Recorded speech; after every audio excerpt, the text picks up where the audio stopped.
నాన్న, డాక్టరు నిన్ను టైంకి తిని టాబ్లెట్ వేసుకోమన్నారు నాన్న. నువ్వు ఫస్ట్ భోజనం చెయ్యి అని చెప్పేసి తన నానమ్మ దగ్గరున్న ప్లేట్ తీసుకొని విహారికి భోజనం తినబెడుతూ ఉంటుంది. మధ్యలో విహారితో ఇక సహస్ర మాట్లాడుతుండగా, అమ్మా, నాన్నను డిస్టర్బ్ చేయకు, ఫస్ట్ అన్నం తిని టాబ్లెట్ వేసుకోవాలని చెప్పేసి ప్రేమగా అలా తినబెడుతున్న సిరిని ప్రేమగా తను చూపుతో చూస్తూ ఉంటాడు. ఎందుకంటే ఆ ప్రేమ ఒకప్పుడు కనకమాలక్ష్మి రూపంలో, సిరి రూపంలో కనిపిస్తూ ఉంటుందన్నమాట. సిరి అలా తినబెడుతున్న విహారీ ప్రేమగా చూసి తన తల మీద చెయ్యి పెట్టి ఇలా అంటూ ఉంటాడు. ఆ ప్రేమ ఒకప్పుడు తను కావాలనుకుంది, అంటే సిరిని ఎప్పుడు చూసినా అవాయిడ్ చేసినట్టుగా విహారీ మాట్లాడుతూ ఉండేవాడు కదా. ఇప్పుడు ఆ ప్రేమ సిరికి దగ్గర అవుతుందన్నమాట. ఇక వెంటనే తినిపించిన తర్వాత, నాన్న, నువ్వు టాబ్లెట్ వేసుకోవాలి. ఇక పండు చేతిలో తినబెట్టిన ప్లేట్ ఇస్తుంది. వెంటనే వాటర్ తాగిచ్చి టాబ్లెట్ వేసుకోవాలని నాన్న అని చెప్పేసిన తర్వాత, నేను చూసుకుంటాలేమ్మా అని విహారీ అంటాడు. లేదు నాన్న, ఇక్కడ నుంచి నేను చాలా జాగ్రత్తగా చూసుకుంటాను. డాక్టరు ముందుగానే చెప్పారు కదా నేను జాగ్రత్తగా చూసుకోమని. రేపొద్దున నువ్వు స్కూల్కి వెళ్ళాలి కదా, పడుకోపో. పడుకుంటానులే నాన్న, కాసేపు నువ్వు టాబ్లెట్ వేసుకొని పడుకున్నాక నీ పడుకుంటానులే. అయినా బావని చూసుకునడానికి ఇక నాని ఉంది కదనే, నువ్వు వెళ్ళి పడుకుంటూ పదా. అమ్మా, నువ్వు చూసుకోవు, నేను చూసుకోను. నాని హెల్త్ కండిషన్ బాగలేదు కదా, అలాంటప్పుడు నాని ఎలా చూసుకుంటుంది? కాసేపు నాన్న దగ్గరుండి వస్తానులే. నీ ఇష్టం అని చెప్పేసి శాస్త్ర వెళ్ళిపోతుంది. టాబ్లెట్ వేసి విహాన్ని పడుకోబెట్టిన తర్వాత విహారి పక్కన కూర్చున్న తర్వాత ఇక విహాన్ని ప్రేమగా చూస్తూ, ఎప్పటికీ ఇలాగే నా మీద ప్రేమ చూపించాలి నాన్న, ఇదొక్కటి చాలు అన్నట్టుగా సిరి చూస్తూ ఉండిపోతుంది. ఇక తెల్లారితే వీళ్ళిద్దరి స్కూలు. మరోవైపు కనకమాలక్ష్మి సంధ్య ఇంట్లో ఉంటుంది కదా. సంధ్య ఇక కనకమాలక్ష్మి అడుగుతూ ఉంటుంది, ఇప్పుడు నెక్స్ట్ స్టెప్పు ఏంటి, ఏం ఆలోచిస్తున్నావు అని అడుగుతుండగా, అదే అర్థం కావట్లేదు సంధ్య, ఇప్పుడు ఏం చేయను? ఫస్ట్ నా కొడుకు విహారీ దగ్గర చేరాలని చెప్పేసి అనుకున్నాను. అతని దగ్గరికి చేరిపోయారు. కానీ నువ్వు కూడా చేరాలి, ఎందుకంటే విహారికి ప్రాణగండం ఉందని ఆల్రెడీ కేడీ చెప్పాడు కాబట్టి నువ్వు ఎట్టి పరిస్థితుల్లో విహారి చుట్టూ తిరుగుతూ విహాన్ని కంటికి రెప్పలా కాపాడుకుంటేనే అప్పుడు నువ్వు విహాన్ని ఇక కాపాడినట్టు లెక్క అవుతుంది. ఎందుకంటే ఆ చుట్టూ ముళ్ళు కంపలు ఉన్నాయి. ఆ ముళ్ళ కంపల నుంచి విహాన్ని కాపాడేది నువ్వొక్కదానివి మాత్రమే లక్ష్మి. ఇది మాత్రం 100% నువ్వు గుర్తుపెట్టుకోవాల్సిన విషయం. ఏం ఏం చేయాలో అర్థం కావట్లేదు సంధ్య.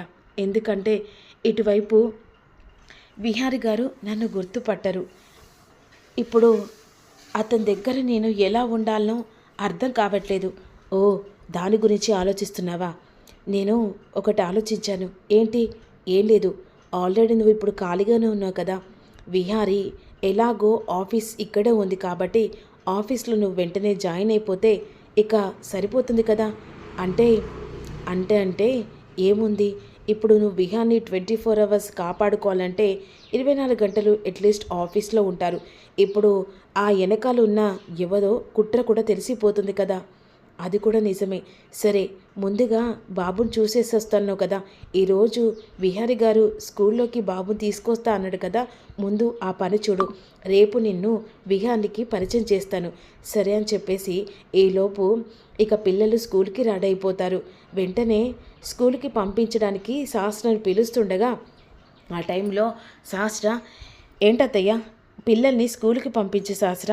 ఏంటి స్కూల్కి? వాణ్ణి కూడా పంపించాలా? అవసరం లేదు. అయినా సిరి ఒక్కతి వెళ్తుంది కదా. అదేంటి శాస్త్ర అలా మాట్లాడుతున్నా అనేసరికి వెంటనే విహారీ కిందికి వస్తాడు. ఏంటమ్మా, అదేంటి బావా, వాడు స్కూల్కి వెళ్ళడం ఏంటి? అయినా సిరిని ఒక్కదాన్ని పంపించేసి వస్తాను. అవసరం లేదురే సహస్ర, నేను వాళ్ళిద్దరిని డ్రాప్ చేస్తాను. అదేంటి బావా, ఇంకా తలకి ఆ గాయం తగ్గలేదు, స్కూల్కి ఎలా వెళ్తావు? ఎలాగో వెళ్తాను, నేను కూడా వస్తానన్నా అని చెప్పేసి యమున అంటుంది. పిల్లల్ని ఇద్దరిని తీసుకొని స్కూల్కి బయలుదేరుతారు. ఏంటి సహస్ర, కనీసం నీ మాటకు కూడా విహారీ రోజు రోజుకి మర్యాద ఇవ్వకుండా పోతున్నాడేంటి? అసలు కనీసం నువ్వు భార్య అని వాడికైనా గుర్తుంటుందా? ఇదంతా చూస్తుంటే అసలు మీ జీవితానికి ఓ అర్థం ఉంటుందా, లేకపోతే ఫ్యూచర్లో మీ ఇద్దరు విడిపోయే సంభాషణ ఉందా అని కూడా నాకు అంత చిక్కట్లేదు. ఎన్నిసార్లు చెప్పినా నువ్వు అర్థం చేసుకో. వాడు మాత్రం కనీసం భార్య కాదు కదా, ఒక మనిషిలా కూడా ట్రీట్ చేయట్లేదే అని అంబికని వెళ్ళిపోతుంది.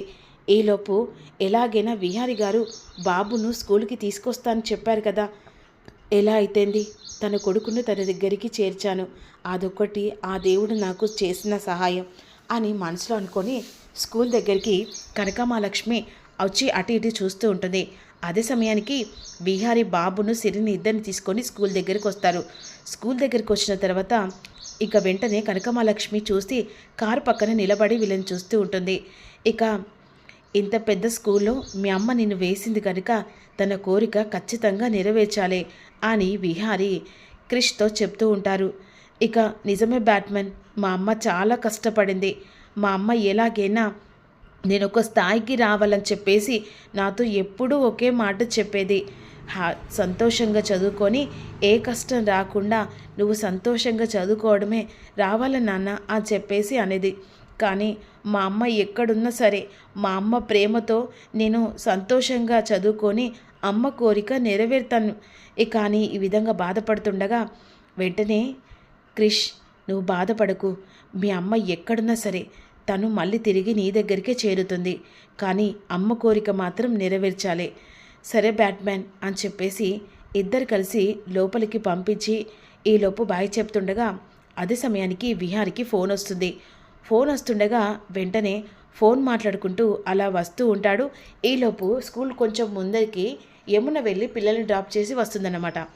ఫోన్ మాట్లాడుకుంటూ వస్తుండగా అన్ఎక్స్పెక్టెడ్గా ఒక లారీ అటువైపుగా వెళ్తూ ఆ లారీ కింద దుమ్ము ఒక్కసారిగా విహారి కళ్ళలో పడిపోతుంది. విహారి చాలా ఇబ్బంది పడుతూ ఆ కళ్ళకున్న దుమ్మును ఇక చాలా ఓర్చుకోలేకపోతూ కళ్ళు తెరవకుండా ఆ ఫోన్ మాట్లాడుతూ కట్ చేస్తాడు.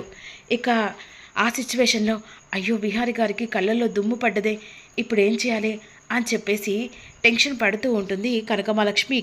ఇక ఎంత ట్రై చేసినా కళ్ళల్లో దుమ్ము పోదు. వెంటనే కనకమాలక్ష్మి ఆలోచించకుండా విహారి దగ్గరికి వచ్చి ఆ కళ్ళల్లో దుమ్ము అట్లా ఊతూ ఉంటుంది. వెంటనే ఊదేసరికి ఆ కళ్ళల్లో దుమ్ము ఒక్కసారిగా పోయి కళ్ళు తెరిచి చూసరికి ఎదురుగా కనకమాలక్ష్మి. ఒక్కసారిగా అలా ఒకరికొకరు చూసుకుంటూ అలాగే స్ట్రక్ అయిపోతారు. వెంటనే అదే సమయానికి ఇక యమున వచ్చేస్తుంది. విహారీ అని చెప్పేసి ఒక్కసారిగా ఉలిక్కిపడి అలా దూరంగా నిలబడతారు. ఓ నువ్వా అమ్మా, ఇక బాగున్నావమ్మా? బాగున్నానమ్మా. అవును ఏంటి నువ్వు ఇక్కడ? ఓ మీ బాబును స్కూల్ దగ్గరికి డ్రాప్ చేయడానికి వచ్చావా అని చెప్పేసి యమున అడుగుతూ ఉంటుంది. అవునమ్మా, ఇదే స్కూల్లో నా కొడుకు చదువుతాడు. అమ్మా తనెవరు? ఓ నీకు చెప్పడం మర్చిపోయానురా, నిన్ను కాపాడి మరీ తను ఇంటికి తీసుకొచ్చి నేను సేఫ్గా వదిలిపెట్టింది తనేరా. ఏంటి, నిన్న నన్ను కాపాడి ఇంటికి తీసుకొచ్చింది తన? ఓ చాలా థ్యాంక్స్ అండి. అయ్యో పర్లేదండి, అయినా అలా వచ్చి వెళ్ళిపోయావేంటి అంత తొందరగా? అంటే చీకటి పడింది కదా.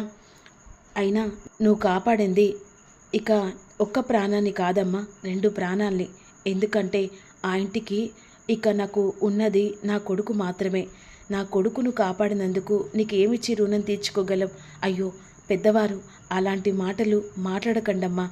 సరే అండి, ఇక నేను వెళ్తున్నాను అని చెప్పేసి అక్కడి నుంచి వెళ్ళి ఇక తన కొడుకు దగ్గరికి విహారి దగ్గర ఉన్నానని చెప్పేసి కొంచెం ధైర్యంతో వెళ్తుంది. ఇక వెళ్ళిన తర్వాత ఈలోపు మాత్రం విహారి మనసు హార్ట్ కొట్టుకుంటూ ఉంటుంది. ఒకప్పుడు కనకమాలక్ష్మి ఇక దగ్గరికి అయ్యేసరికి విహారి హార్ట్ ఎలా కొట్టుకుంటుందో ఇప్పుడు ఆ అమ్మాయి ఒక్కసారిగా విహారిని పట్టుకొని ఆ కళ్ళల్లో దుమ్ము ఊదేసరికి మళ్ళీ విహారి హార్ట్ కొట్టుకుంటూ ఇక వెంటనే ఆ డ్రైవింగ్ చేయడానికి సీట్లో కూర్చునేసరికి అన్ఎక్స్పెక్టెడ్గా దిగి అటు ఇటు చూస్తుండగా వెంటనే ఏమైంది నాన్న అని చెప్పేసేసరికి కనకమాలక్ష్మి అని చెప్పేసి పిలుస్తూ ఉంటాడు విహారి.